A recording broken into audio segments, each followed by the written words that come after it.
I'm going to read this to you. You guys ready? You ready? Okay. Not long ago and not far away, a nobody named Ordinary lived in the land of familiar. Ooh, just pretend there's like wind and stuff going, okay? All right. Every day was pretty much the same for Ordinary. In the mornings, he got up and went to his usual job. After work, he ate almost the same dinner he'd eaten the evening before. Then he sat in his recliner and watched The Box that mesmerized most nobodies on most nights. Sometimes, best friend came over to join Ordinary in front of the box. Sometimes, Ordinary went to his parents and they watched together. For the most part, not much happened in familiar that hadn't happened before. Ordinary thought he was content. He found the routines reliable. He blended in with the crowd. And mostly, he wanted only what he had. Until the day Ordinary noticed a small, nagging feeling that something big was missing from his life.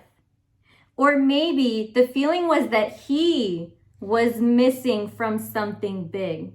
He wasn't sure. The little feeling grew. And even though nobodies in familiar didn't generally expect the unexpected, Ordinary began to wish for it. Time passed. Then one morning, Ordinary woke up with these words echoing in his mind. What you're missing, you already have. Could it be? Ordinary looked and looked, and then he discovered that in a small corner of his heart lay a big dream. The big dream told him that he, a nobody, was made to be a somebody and destined to achieve great things. Jumping out of bed, Ordinary discovered something else, a long white feather resting on the sill of his window. Where did it come from? What did it mean? With a jolt of excitement, Ordinary decided he'd been visited by the dream giver. Now, Ordinary had heard rumors of various nobodies in familiar waking up to a big dream, but he had never imagined that it could happen to him. He rushed to get dressed, his big dream beating brightly in his chest. He couldn't wait to get to his usual job and tell his best friends the news. But on his way to work, Ordinary realized he had a problem.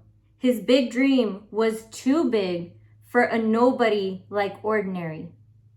He would be embarrassed to tell everyone. Even best friend would probably laugh. Still, Ordinary was too excited to keep his dream to himself. As soon as he saw his best friend, he blurted out the news. The dream giver gave me a big dream. I was made to be a somebody and destined to achieve great things. Best friend looked surprised, but he didn't laugh. That's very big, he said. But if I were you, I wouldn't talk about this dream of yours too much. Nobody's around here might take you for a fool. Ordinary didn't want to look like a fool, so after that, he kept his big dream to himself. Day after day, Ordinary showed up at his usual job, but while he worked, he thought about his dream. He thought about how wonderful it would be to do what he loved to do instead of just dreaming about it. Ordinary's longing for his big dream grew and grew until finally he realized that he'd never be happy unless he could pursue it. Why didn't the dream giver make it possible? If the dream giver didn't, how could Ordinary ever leave familiar? He had payments and expenses. He had regular duties. A lot of nobodies counted on him for a lot of things.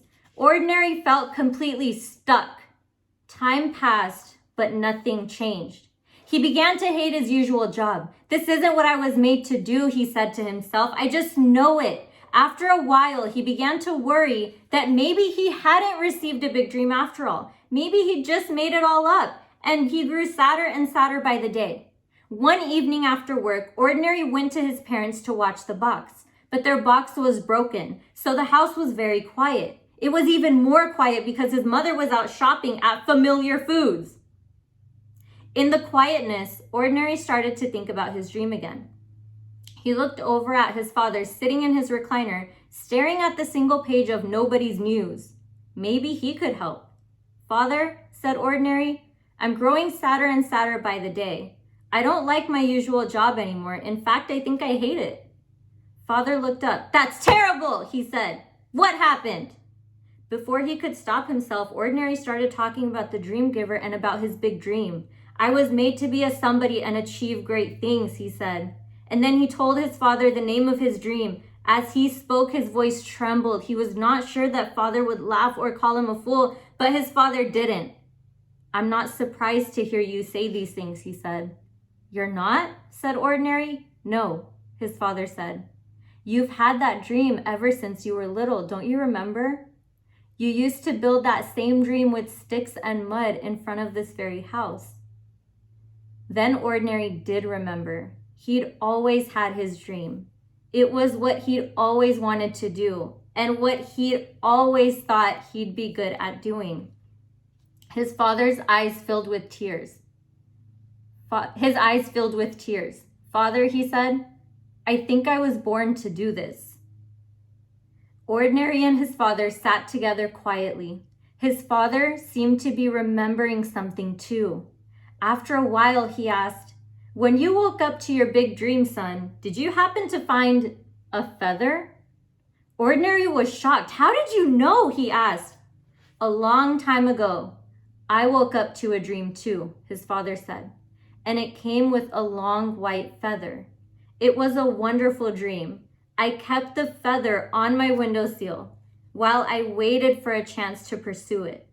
I waited and waited, but it never seemed possible. One day, I noticed the feather had turned to dust. Of all the sad words Ordinary had ever heard, these were the saddest. Before he left that night, his father hugged him. Don't make the same mistake I did, son, he said. You don't have to stay a nobody. You can be a dreamer. How many of us felt that story? How many of us ever dreamt when we were little?